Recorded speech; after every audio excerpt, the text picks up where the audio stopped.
I'm Gillessen. I'm a medical oncologist from Switzerland, and I'm here with my colleague and friend Aurelius Omlin, who's presenting himself. Hello, everyone. My name is Gillessen. Omlin. I'm also a medical oncologist, and I'm working in Zurich in Switzerland. And we wanted to discuss today a bit why we're doing consensus conferences. We wanted, of course, discuss about APCCC, as you see in our backgrounds. This is what we are speaking about.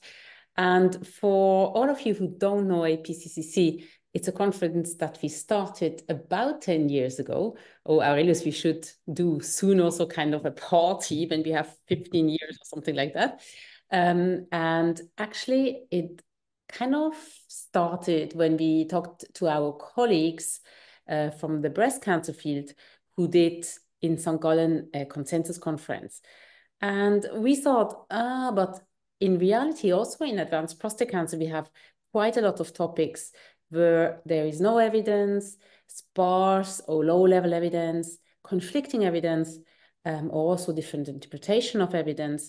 And as you know well, the studies usually have really a selected population included. So what are we doing with all the patients who wouldn't be fit for clinical study? And one important thing that we always try to make really clear, the APCC is generating recommendations from experts, not guidelines. I think that's an important point, and I think we started this. I came back from my fellowship in London, where I did only treat patients with prostate cancer, and we thought that with all the developments happening and realizing that it's such a common disease, which is mostly not treated by experts in expert centers, but really in everywhere, daily oncology or wherever you practice, maybe also urology or clinical oncology practice.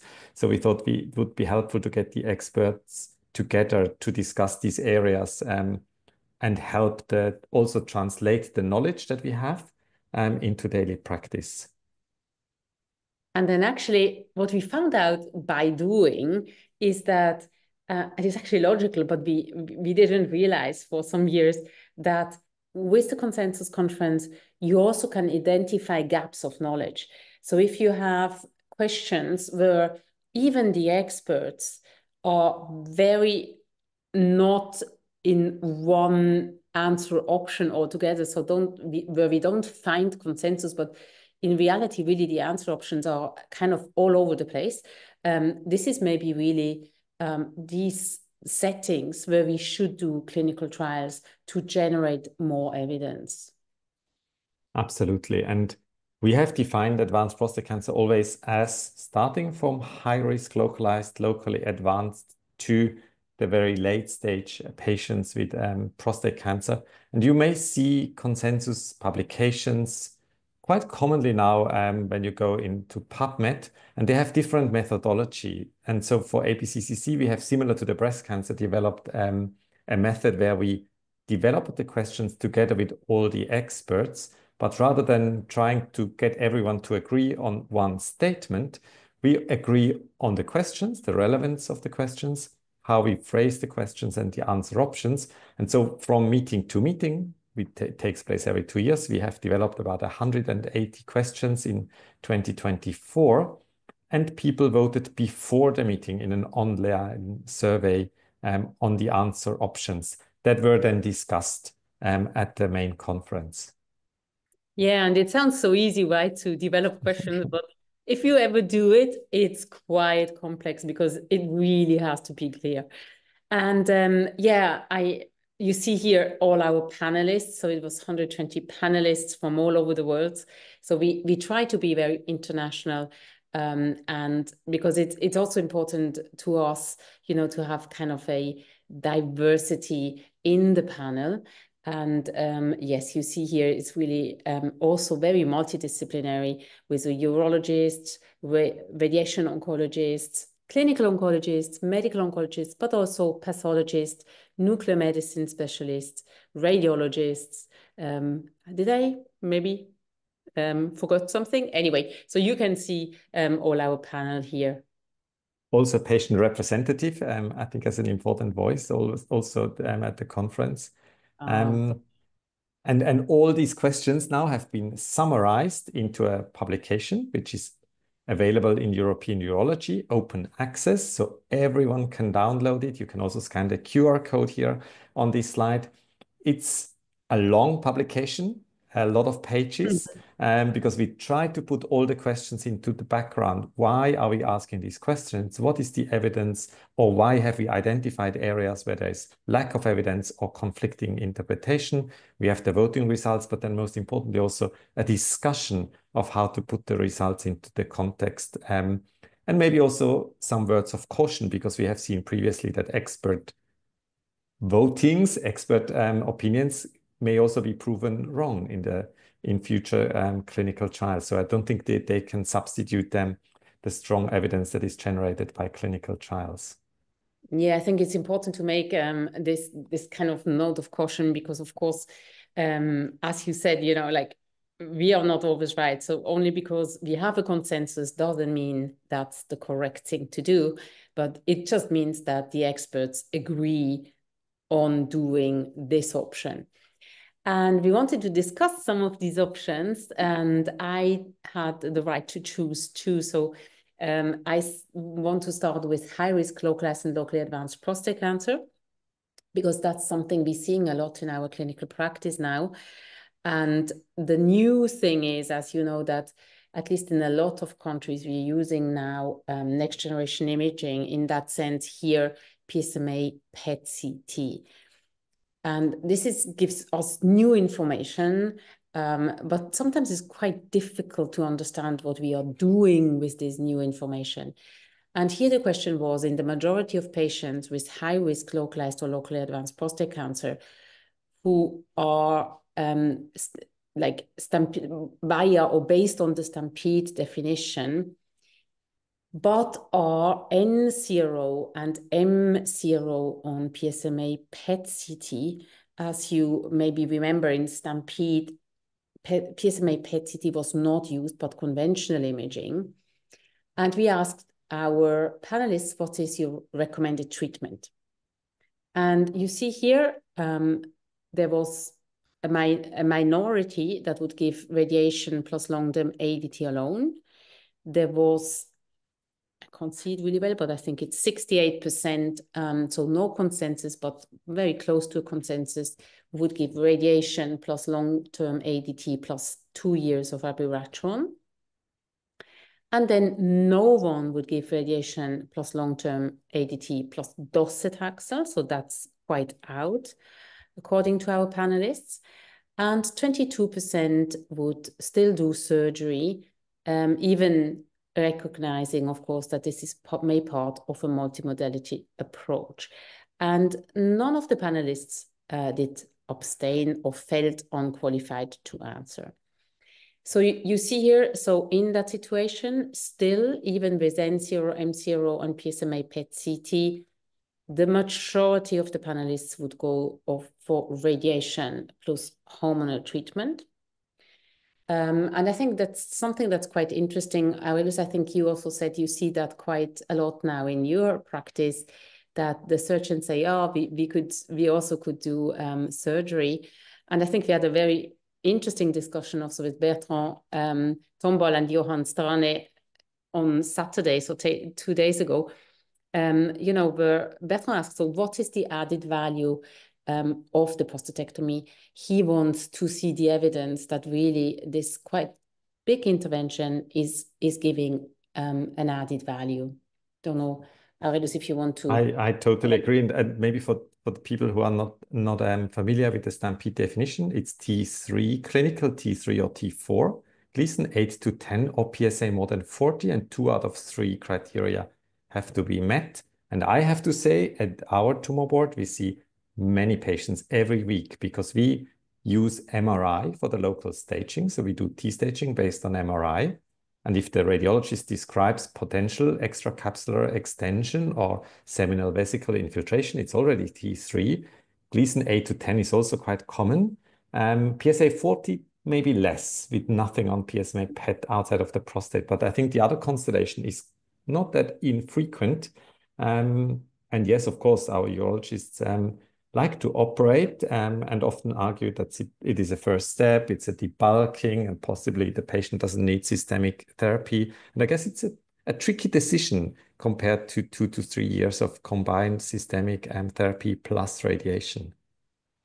Well, the only thing I guess that we also have to say is, unfortunately, even if you do that multimodality approach, when you have done the prostatectomy, we don't have any approval for giving an RP, like in this case here, abiraterone, together with the ADT. So in that sense, and I think that was also discussed very nicely in that meeting, so you're missing out on giving the more potent systemic therapy when you're doing, at least for the moment, the prostatectomy. But trials are ongoing, and I think we will see what really happens.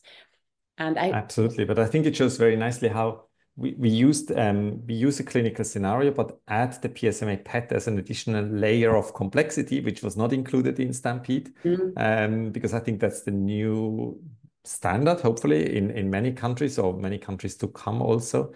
So I think it's interesting to see how people voted on this question, and maybe also vote on the future on a similar question. Yeah, and with that, maybe we can also just already say that there is APCC diagnostics coming in February, also in Lugano, so next year. And there will be a lot of these questions and discussions about the more localized stage and about what is the new, the next generation imaging changing in our management, and what should it change, and maybe what shouldn't it change. And I think that will be really interesting.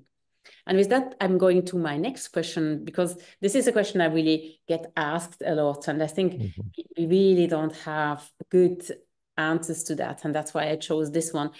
And that is, in patients with metastatic hormone-sensitive prostate cancer that are chemotherapy fit, do you recommend triplet therapy, ADT plus docetaxel plus an RP, so usually abiraterone or darolutamide? And we asked that in 3 different settings that are not so clear. One is de novo low volume disease. And you see here in the pies that we have very few panelists who would give it in the majority of low volume patients. And then you have half of the panelists who would give it only in selected patients.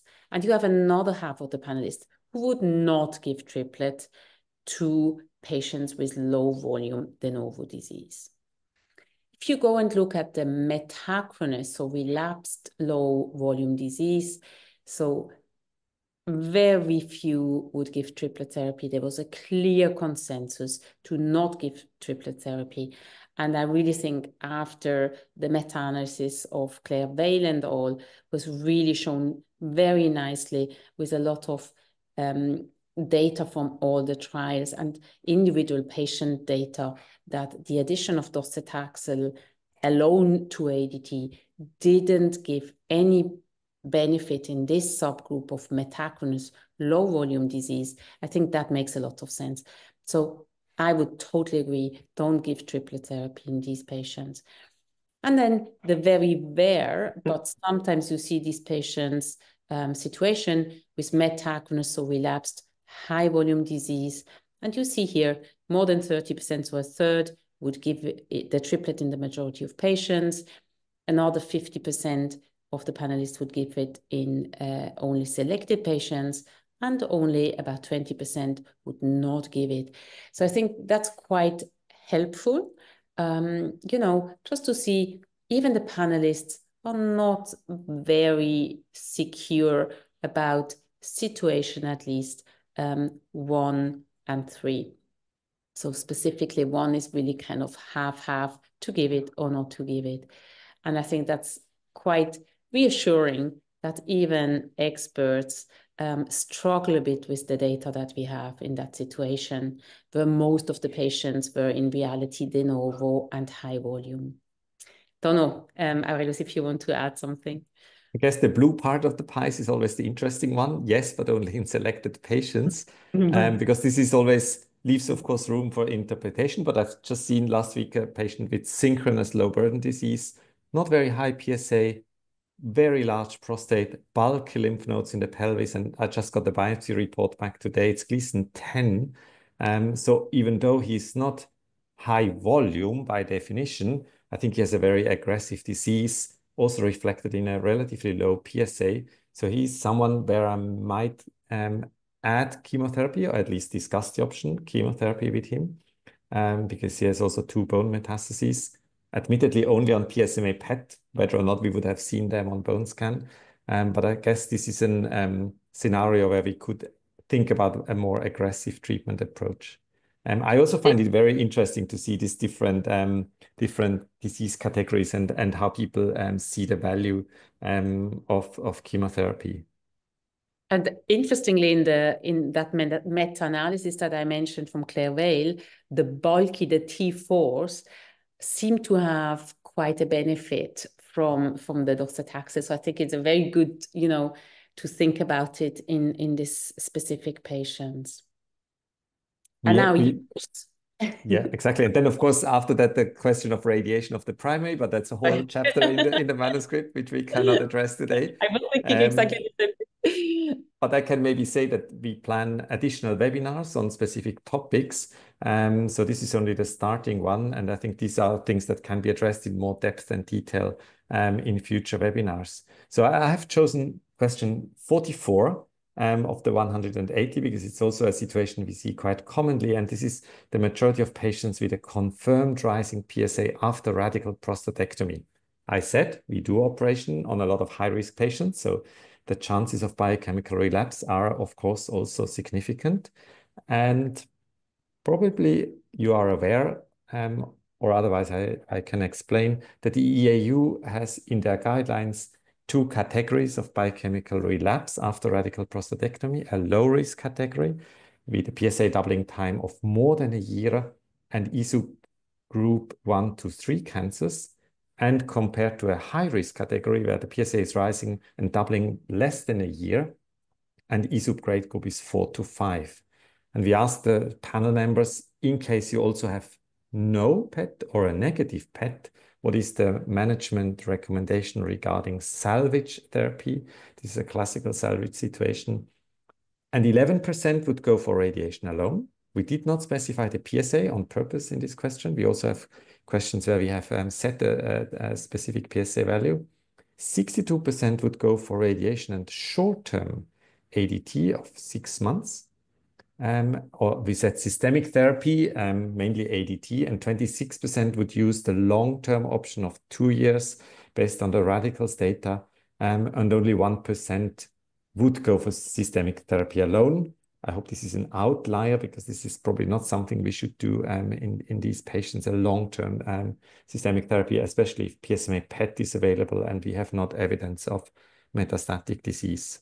So again, this is something we see very frequently, and we always have the discussion: is it radiation alone? Is it radiation plus short-term, long-term systemic therapy? I hope that maybe with some additional information in the future, genomic classifiers, maybe we can identify better the patients who need really systemic therapy. I don't know, Silke, how you make the decision. I don't think we have very good data for either of the options to say very strongly, this is what the patient has to do. Yeah, and to be honest, of course, we as always have to also simplify the questions a bit, and our radiologists look also for other things, like if, at the operation it was a PT 3 or 4, if it was an R1 resection, how fast after the operation the relapse was coming. And then, of course, very important, also how the patient is, right? So does he already have some cardiac, like let's say history? So you would probably, try to not give the hormonal treatments too long. So I guess, in a way, and you know that well, right? Because we are discussing that for weekends and weekends, it's always, even if we try to, it's difficult to make the questions 100% exact, because as doctors, we always using more than just like 1 or 2 factors to like we factor them in our decision making. But I guess it's still interesting, because I think it's really a question that is not so well resolved. even with the radicals, because the patients, of course, were not very high risk. And in that sense, you know, it's really kind of, even with good studies that we have as a basis, is not so easy to make the decision. And I guess one could combine option blue and yellow and say 88% of the experts voted at least for a short-term systemic therapy with salvage radiation in this specific group of high-risk and biochemical relapse. So I think this is maybe reassuring that if you think that systemic therapy is needed, that this is also supported by the experts. Exactly. The last question 111 that I want to discuss today is MCRPC. Again, interestingly, a field that initiated the consensus meeting in 2015 because we had all these options coming into MCRPC. Then it's been a bit stable because we had the options to play around with. And now it's getting more complicated and more complex also because, of course, it depends on what patients have received in the metastatic hormone-sensitive disease. And here we have asked for the majority of patients with MCRPC who had a genomic profiling of their tumor tissue or maybe a liquid biopsy, no DNA damage repair alterations identified, and they have received ADT plus an androgen receptor pathway inhibitor, ARPI, for MHSPC, which I guess in many, many countries is the standard for MHSPC. And here I was very surprised to see that 88% voted for docetaxel, which is absolutely a standard option. Of course, even though the TAX327 study was, of course, done in a context when ADT only was used for metastatic hormone-sensitive disease. Very few experts in April 2024 voted for lutetium PSMA radioligand therapy, 6%, but that was when PSMA-4 had just been presented, not published, and we have not seen an update of the trial yet. And also very few voted for an RP switch, and also very few voted for adding a PARP inhibitor to the current basis of an ADT plus an RP. I think especially if the patient has been tested and no genomic alterations have been identified. Silke, I think you and me, we were a bit surprised about the result. And this may change, of course, in the future with more radioligand therapy data coming out in that space. Yeah, I remember, right? We were like, what is like 88% still docetaxel? Because, of course, so we had seen the data reported by Oliver Sartor. I think we hadn't seen the update at ASCO. So in that sense, you know, it was quite early days.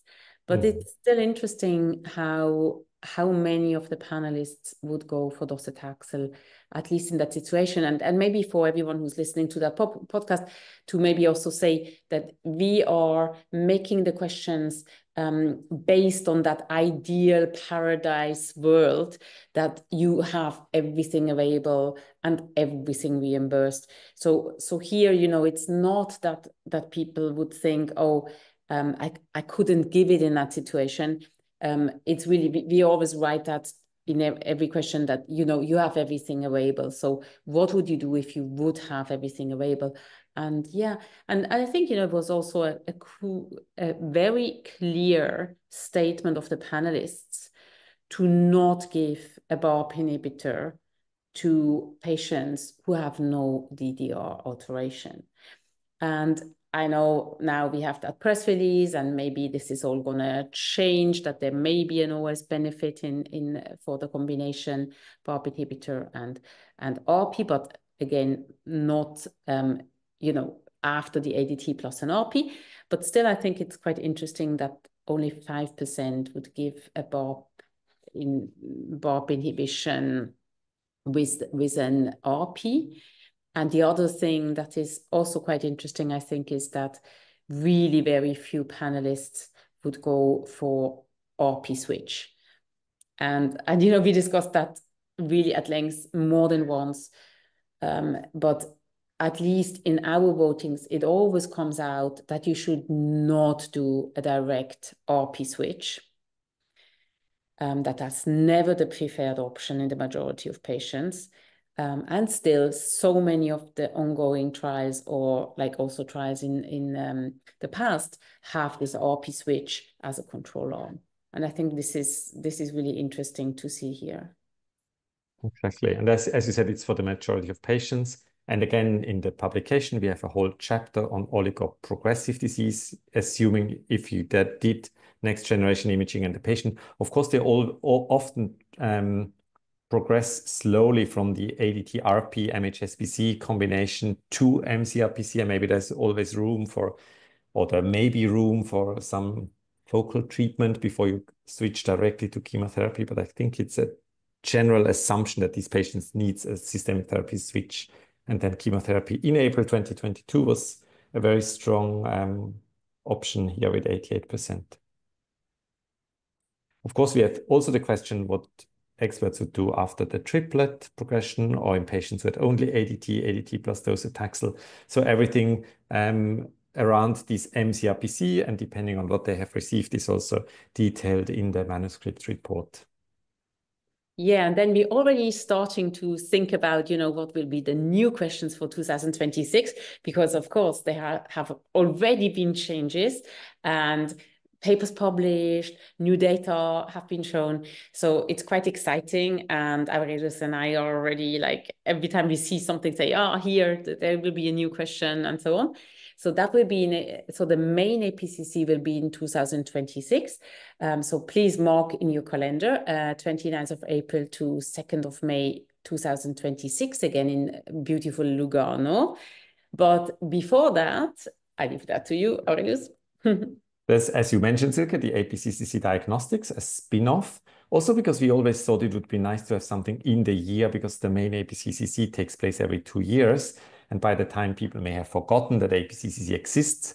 And of course, the diagnostic field is literally also exploding, and we can't keep up with all the new traces of imaging with biomarkers, genomic classifiers, etc. So we thought it would be good to dedicate a whole day and a half to specifically all the diagnostic procedures in advanced prostate cancer. So this will be targeted at the end of February 25, led by Ken Herman and Stefano Fanti. And I think the program looks really interesting. And that's what I also heard from colleagues who looked at the program. It's still quite clinical, so it's not lab-based. It's not a translational meeting. It's really a clinical-oriented meeting. Yeah, and it's also really clinical oriented in the sense that it's interesting for urologists and radoncs and medoncs, because it's not only about the diagnostics, it's much more about the management that we base on this diagnostics. And I think it's really interesting also with all the new kind of molecular markers coming. So I really hope that a lot of you can make it possible to come.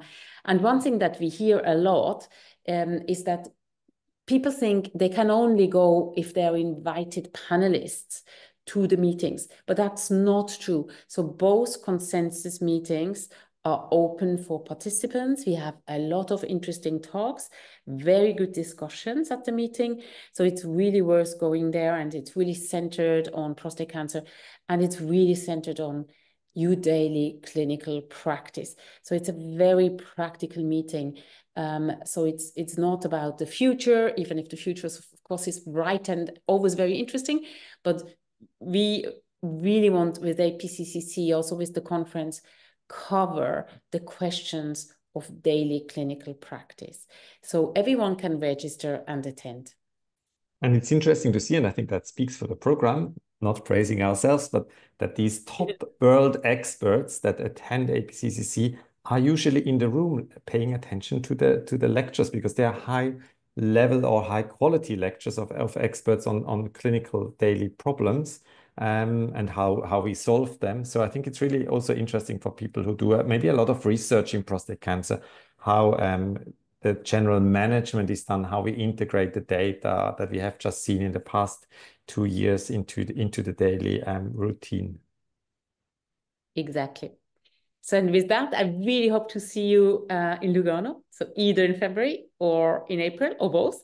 And for sure, you will see Aurelius and me there. So I hope you had some fun. And as Aurelius already mentioned, we will have some webinars now about like specific topics. So not like now just our favorite ones, but really specific topics with the experts of these topics. So stay tuned, they will come as well. Thank you.